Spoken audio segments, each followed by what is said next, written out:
கிறிஷ் கூட பிரேக்கப் ஆயிடுச்சு. சோகமாக தான் இருந்தேன். எல்லாரும் வந்து ஆக்சுவலி என் மேலே செம்ம கோவத்தில் இருக்காங்க.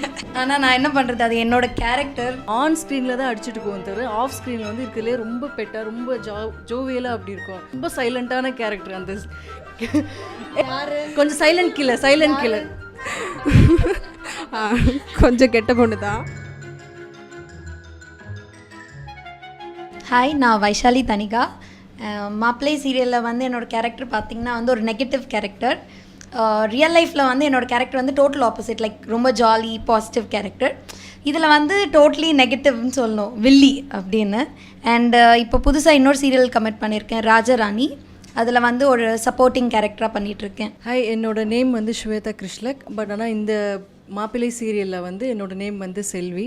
இதில் பார்த்திங்கன்னா நான் வந்து போலீஸாக பண்ணிகிட்ருக்கேன். நான் ரியல் லைஃப்பில் பார்த்திங்கன்னா ரொம்ப காம் டைப்லாம் இல்லை, படன்னு பேசிகிட்டே இருப்பேன். பட் இந்த சீரியலில் வந்து பார்த்திங்கன்னா மாமான்னு மாமா பின்னாடியே அலையிற மாதிரி ஒரு கேரக்டர். பட் ஓகே, எனக்கு ரொம்ப பிடிச்சிருச்சு மாமா. பட் ஆமாம், ஃபேஸ்புக்லேயே நிறைய பேர் சொன்னாங்க மாமா அழகாக கூப்பிட்றீங்க அப்படின்னு. Thank you so much. ஹாய், நான் ஜனனி அசோக்குமார். மாப்பிள்ளை சீரியலில் அவங்க எல்லாருக்குமே தெரியும், நான் ஜனனிங்கிற கேரக்டர் பண்ணிகிட்ருக்கேன். ஸோ இந்த சீரியல் தான் வந்து என்னோடய ஃபர்ஸ்ட் சீரியல். ஆல்ரெடி செட் நிறையா இன்டர்வியூவில் சொல்லியிருக்கேன். அண்ட் இதுக்கு முன்னாடி வந்து நான் ஆங்கராக இருந்தேன். அண்ட் அதுதான் வந்து எனக்கு ஒரு பிளாட்ஃபார்ம், ஒரு கேமரா ஃபியர் இல்லாமல் ஒரு இடத்துல வந்து ஒரு நடிப்பு அப்படிங்கிறதுக்கு வந்து ஒரு பேஸ் எனக்கு கொடுத்ததே வந்து அந்த ஃபீல்ட் தான் சொல்லணும். ஸோ இப்போது இந்த ப்ராஜெக்ட் கரண்ட்டாக போயிட்டுருக்கு. அது இல்லாமல் சில மூவிஸில் வந்து சப்போர்ட்டிங் கேரக்டர்ஸ் பண்ணிகிட்ருக்கேன். ஹாய், நான் டீனு நீரோ. நான் ஸ்ரீலங்காலேருந்து வந்திருக்கேன். நான் ஸ்ரீலங்காவில் ஒரு அஜயாக இருந்தேன். அப்புறம் ஒரு 2 இயர்ஸுக்கு முன்னால் தான் நான் வந்து ஆக்டிங் வந்து ஸ்டார்ட் பண்ணேன். அதுக்கப்புறம் மாப்பிள்ளை தான் என்னோடய முதலாவது இன்டர்நேஷ்னல் ப்ராஜெக்ட். மாப்பிள்ளையில் சக்திங்கிற கேரக்டர் பண்ணிகிட்டு இருக்கேன். மாப்பிள்ளையில் பார்க்குற அந்த சக்தி கேரக்டர் மாதிரி கொஞ்சம் தான், ரொம்ப ஒரு நல்ல பொண்ணு அடக்கொடுக்கமான பொண்ணெல்லாம் கிடையாது.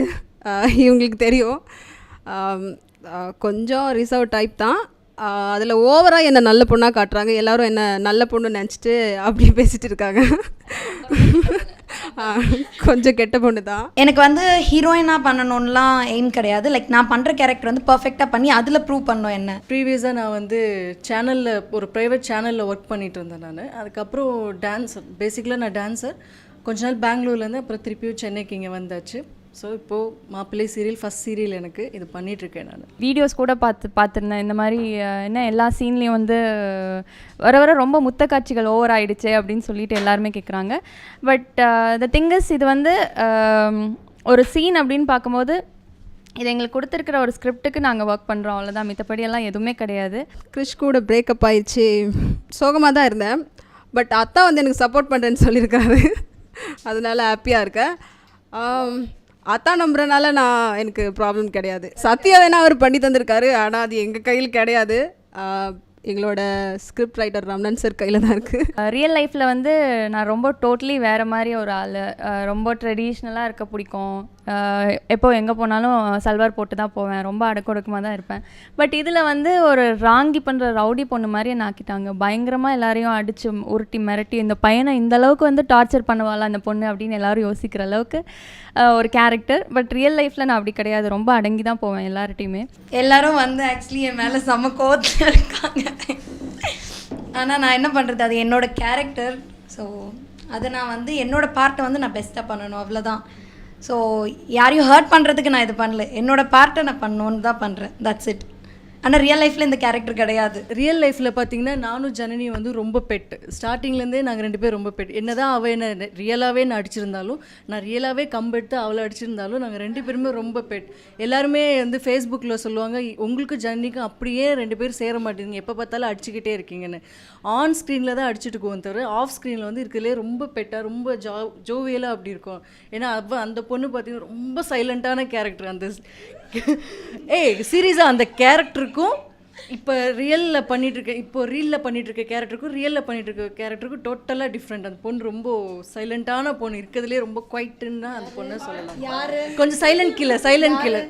எப்போவுமே ரொம்ப ஜோவியலாக எல்லாருமே சந்தோஷமாக இருக்கணுங்கிறதுக்காக இவங்ககிட்ட அதிகமாக பேச. மற்றபடி ரொம்ப ரிசர்வ். நான் புதுசாக வந்து யார்கிட்டையும் அவ்வளோ சீக்கிரம் பேச மாட்டேன். ஸோ சைலண்ட்டாக தான் இருப்பேன். அவங்க சொன்ன மாதிரி, ஸ்வேதா சொன்ன மாதிரி உண்மையிலே கொஞ்சம் சைலண்ட் தான் நான். புதுசாக யாராவது பேசுனாங்கன்னா ரொம்ப கஷ்டம் என்கிட்ட பேச்சு அவங்க பதில் வாங்குறதெல்லாம். இப்போ கரண்ட்டாக வந்து பார்த்தீங்கன்னா சங்கிலி புங்கிலி கதுவ தோரன் ரிலீஸ் ஆச்சு அந்த ஃபிலிம். அண்ட் இப்போ ப்ராசஸில் போயிட்டுருக்கிறது வந்து பிரபுதேவா ஃபிலிம் யங் மங்சங், அப்புறம் நட்டியோடது வந்து கெட்ட பையன் சார் இவன் 2 ஃபிலிம் போயிட்டுருக்கு. And 3rd project Sivakarthikeyan film is on talk. Hopefully அது நான் ப்ரொசீட் பண்ணுவேன். இப்போ வந்து விஷ்ணு விஷால் ப்ரொடக்ஷனில் ஒரு படம் ஷூட்டிங் போயிட்டுருக்கு. ஸோ அந்த படத்தில் வந்து ரெஜினாவுக்கு வந்து ஃப்ரெண்டாக ஆக்ட் பண்ணியிருக்கேன். அது மட்டும்தான் இப்போ கரண்ட்டாக போயிட்டுருக்கு. அதுக்கப்புறம் 2-3 ப்ராஜெக்ட்ஸ் டிஸ்கஷன் போயிட்டுருக்கு. இவ்வளோ நேரம் நாங்கள் பேசினது உங்களுக்கு கண்டிப்பாக பிடிச்சிருக்கோன்னு நான் நினைக்கிறேன். ஸோ மறக்காமல் எங்களுக்கு வந்து நீங்கள் லைக் பண்ணணும், கண்டிப்பாக சப்ஸ்கிரைப் பண்ணணும், அண்ட் உங்களோட ரிவ்யூஸை நாங்கள் வெயிட் பண்ணி பார்க்கணும். ஸோ அதுக்கும் கமெண்ட் பண்ணுங்கள். சம்பவங்கள் பார்க்கலாம். அது எல்லாத்துக்கும் முன்னாடி இந்த வாரத்துக்கு நமக்கு எல்லாத்துக்கும் புது வரவு என்ன அப்படின்னா ஜிஎஸ்டி தான். ஜிஎஸ்டி பற்றி பல பேருக்கு பல விஷயம் தெரிஞ்சிருக்கும், பல பேருக்கு சில விஷயம் லைட்டாக தான் தெரிஞ்சிருக்கும். அதெல்லாமே கூட அப்படியே லைட்டாக பார்க்கலாம்.